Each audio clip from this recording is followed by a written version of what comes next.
Hello and hi, and welcome to another episode of Sheryl-Ann Speaks. We're here to talk about a topic that is not discussed enough, that is not spoken openly about enough, and today's topic is specifically regarding friendships. Specifically focus on signs that she is not your friend. Look, friendships are meant to be one of the best parts of life, especially when you have a good friend, but not everyone around you who calls themselves your friend is your friend. So if you've been feeling off about someone in your circle, you are unsure whether they are giving signs that they're not really your friend, then this video is for you, because I'm going to cover some major flags to identify straight away whether someone is not your friend. We've all been there, right? Everything seems normal, then all of a sudden there's a shift. There's a shift in the vibe, there's a shift in the energy, there's a shift in the interaction, and you're unsure why you're getting the cold shoulder, why you've been being treated differently all of a sudden, and you don't know why that might be the case. You then start gaslighting yourself and you're overthinking, thinking, am I overthinking this, or am I making a big deal over something that's not even a big deal, or is this actually the case? Usually if you're having to overthink about something and question something that is repeatedly happening, it is what you see it as, and because you don't want to believe that person who you actually believe is your friend could not be your friend, could be behaving like that, you literally put it to the back of your mind and delude yourself and gaslight yourself that you're lying to yourself, but normally you're not. By the end of this video, you will know whether that girl is truly your friend or whether you need to reevaluate the whole friendship. Because trust me, life is too short to have fake friendships. Trust me, at 31 years old, I've been through enough friendships to know, and I've seen a lot of things with girls, even guys, but mainly girls, that I don't have time for any fake friendships. I don't have time for people to be close to me who are not cheering for me, supporting me in the same way that I'm cheering and supporting you. Alright, sign number one is that she's always competing with you. And I'm not talking about that cute competitiveness you have like with your besties where you're both like encouraging each other to be better. No, there's a different type of competitiveness that a girl will have with you, which will indicate that she's not really feeling you, that she actually is a bit jealous of you. If she's not genuinely happy for any successes, any goals that you're hitting, and you can tell it from the reactions, from the behaviours that she's exhibiting, that girl is not your friend. You know what I'm talking about, right? Like, for example, you tell her that I've got a new job or I've got a promotion at work, and then her response is, oh yeah, well I got a raise at work, or I got a bit more money, oh yeah, well I'm doing this. Why is your response to what's going on with me, where you should be happy for me, a response about what's going on with you? If she can't just be happy for you in that moment and celebrate you without bringing it back onto her, is she really your friend is the question. Your real friends will cheer you on and support you and celebrate you. They won't be looking for ways to have one up on you, because we all know that there is not a shortage in this world for everyone to have success in their own way, whatever success is for them. We all have our own moments in time, and if in that moment when it's about you, she can't celebrate you without bringing it back onto her, that girl is not your friend. Sign number two is that she talks behind your back. Now this one can be a big one that is really hurtful. Like, it's a big mouthful to swallow, because if you actually believe this person is your friend and you find out that they've been talking about you, it feels like the biggest blow, the biggest betrayal. But if too many people are coming to you telling you that she's speaking bad about you, or she's sharing things that you've told her in confidence, that is giving a major red flag.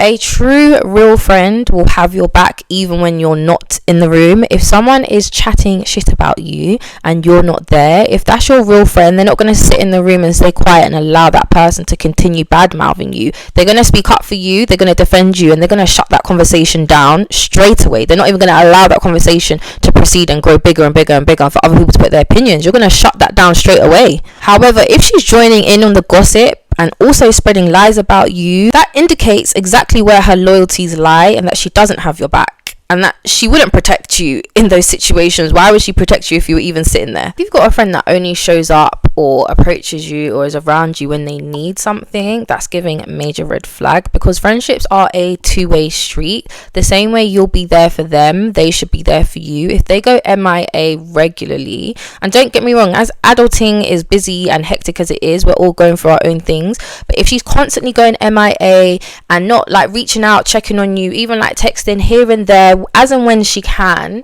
and then only reaches out to you when she wants something from you, whereas on your end you actually genuinely like check in when you can just to see how she's doing, and like you genuinely care for the person, that's giving red flag. If there's only someone who will approach you, oh I need help when I'm moving, or oh I need help, I'm going through something, I need you to be there, or oh I need you to come here because I need you to take me somewhere, but then other than that there's no actual like effort on their part to maintain the friendship and to actually see how things are going with you and to be there for you, that is giving red flag. And it also implies that they're only there to use you to get what they can out of the friendship without reciprocating it as well. If you have a friend, right, that constantly leaves you feeling drained and exhausted after being around them, even for the shortest while, I don't know, you need to reevaluate that friendship, because your friends, when you're around them, you should be on a high. Like when you leave, you should be feeling like giddy, like you should be feeling like there's a new lease of life, like, oh, I needed to have that moment with my friends, like I needed that, because you're going through other stuff. If you don't feel that way after seeing your friends or speaking to your friends or hanging out with your friends,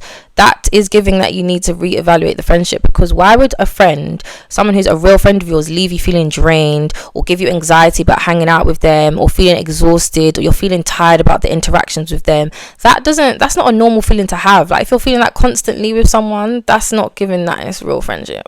I'm very big on energy, and if I feel like someone is taking from my energy and I feel my energy is low and I feel like you're sucking the life out of me, I have to exit immediately. I have to get away with that, because energy transfers and I don't want any of that energy to then seep into what I've got going on. I only want to be around people that have like the positive energy, that I know have good intentions towards me. I have good intentions towards you. Like it's all good vibes all around. You're there for me at my highs, you're there for me at my lows, I'm there for you at your highs, I'm there for you at your lows.